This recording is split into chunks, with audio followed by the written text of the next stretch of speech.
அப்பா ஆர்சிபி ஜெயிச்சிட்டுப்பா. உனக்கு என்ன ஆர்சிபி டான்ஸ் கேக்குதா? 10th just pass.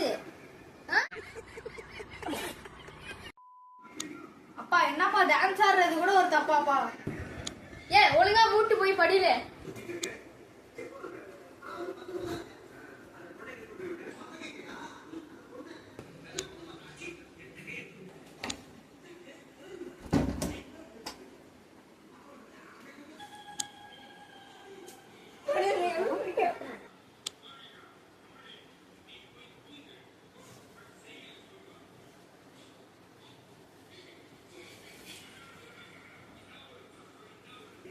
ஒரு கப்புக்கே அப்படி நடந்தாங்க, 2வது கப்பு வேற அடிச்சுட்டாங்க. இப்படி எல்லாம் நடப்பாங்க?